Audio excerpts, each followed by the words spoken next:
sida aad la socotaan hogaamiyaasha dalka Soomaaliya haday ahaan lahayd dowladda dhexe ee wadanka Soomaaliya iyo dowlad goboleedyada ka dhisan dalka Soomaaliya inta badan marna way kala boodaan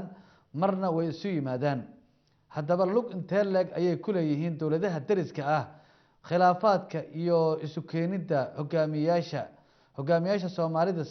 ma yihiin kuwa ku socda jadwal ay iyagu degsadeen mise inta badan waxyaabo loo yeeriyay ayay ku dhaqmaan waxaad maqli doontaan wareysi arinta ku saabsan ayaad barnaamijka ku maqli doontaan dadkii ku geeriyooday xajka ayaa dowladda Sacuudigu waxa ay ku dhawaaqday in ay bixin doonto magdhow oo markaas qofkiiba loo iclaamiyay lacag qofkii ku dhaawacmay ee isagu dhibaato badan ka soo gaartana waxa lala xaqsiinayaa qofkii ku dhintay haddaba boqortooyada Sacuudiga ayaa arintaasi ku dhawaaqday waa war degdega oo wadanka Sacuudiga naga soo gaaray wariyaheena Cabdulqaadir Khays ayaa isagu khadka toos u soo gali doona insha Allah taala oo markaasi warbixino kala duwan inooga haya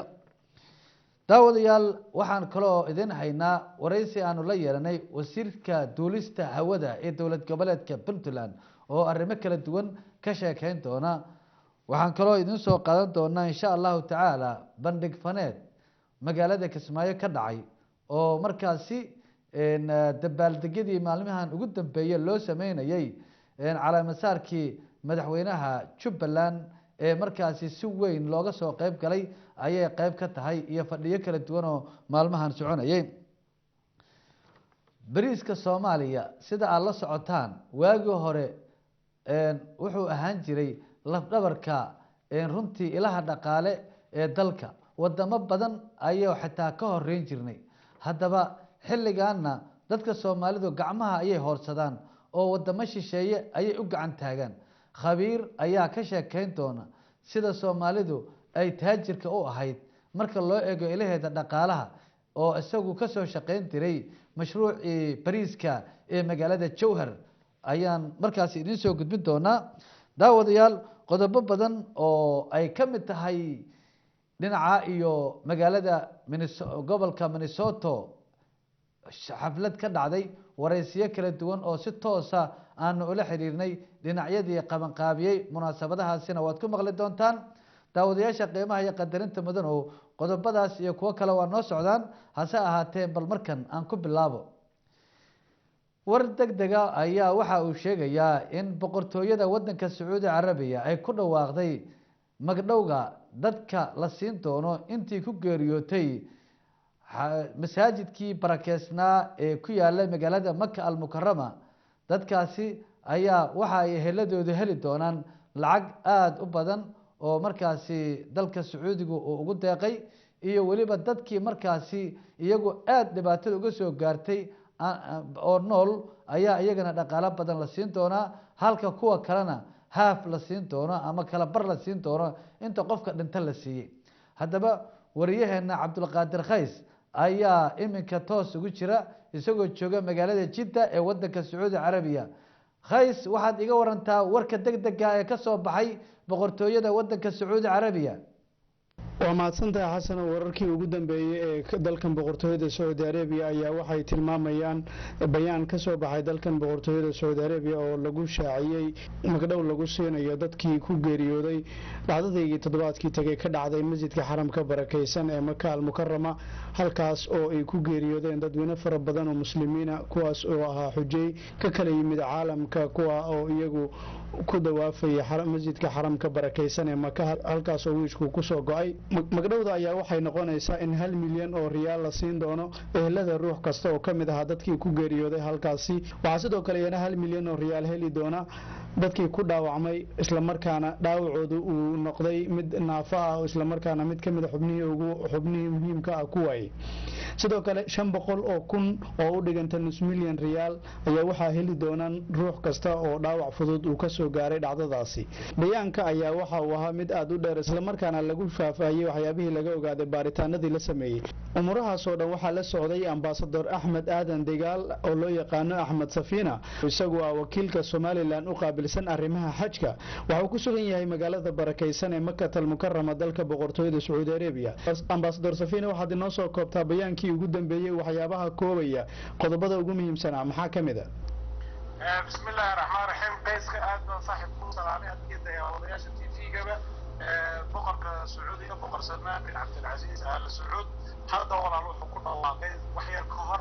go'aamo aad iyo aad ummadda islaamka ka farxiyay oo ah in saddex go'aan uu soo saaray ta koobaad in dhammaan dadkii wax ku dhintay meesha inuu siinayo boqorku 1 milyan oo riyaal oo ah tacwiid diinkii dadkii dhintay diyadoodii waa diyada Sacuudiga lagu kala qaato 3 jarlaab iyo in ka badan inuu 1 milyan oo riyaal uu siinayo qof kasta oo ku dhaawacmay oo dhaawac halis meesha ka soo gaaray sida shalal ama curyaannimo in 500 kun oo riyaal uu siinayo qof kasta oo dhaawac ka soo gaaray inuu sanadka dambe hadii ilaahay raado 2 qof oo qaraabada dadkii ku dhintay inuu boqorku diyuuf khaadim al-Haramayn al-Sharifayn uu ku daray oo soo sanadka soo xajisiinaya hadii ilaahay raado garatay saaxiib bayaankan la soo saaray qaab noocee baa loo dareemay wallahi ummadda islaamka gabi ahaan way ku farxeen qof kasta oo qaraabo ay wax kaga dhinteen iyo qof kasta oo muslima oo arrinka la socday dhammaan ummadda islaamka ee Sacuudi Arabiya joogta waa lagu farxay talaabo aad iyo aad u qurux badan oo sharaf leh oo karaamo leh ay boqor Salmaan qaatay aad baana loo soo dhaweeyay ma garatay walaalaha iminka waxaa ku sugan tahay magaalada barakeysan ee Makka al-Mukarrama ka waran qaabka dhaqdhaqaaqyada arrimaha xujayda ama arrimaha xajka ku saabsan maxaad inooga sheegi kartaa wallahi wala xujaydu si fiican bay xajku u socdaa xujaydu daabulkoodii iyo maashahoodii baa aad u socda meel fiican bay maraysaa xaramkii sidiiba markii isla markii shil ku dhacay habeenimadiiba caadi baa loo dawaafiyey markii la nadiifiyey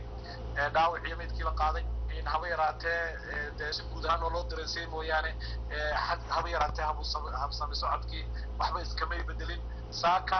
waxaa lagu tukaday 35 xaaji oo kamid ah xujaydii ku dhimatay oo kamid ah Maxamed Cumar Xuseen Allah u naxariistay xaajigii ka soo xajay magaalada Hargeysa ee ku dhintay isagu waxaa dabeeto lagu tukaday halkii ay ku nafaxeen isla goobtii meel iyo aan waxba ka fogeen oo 10 mitir u jirta ayaa haddana isla meeshii lagu tukaday shirkadii bilaadina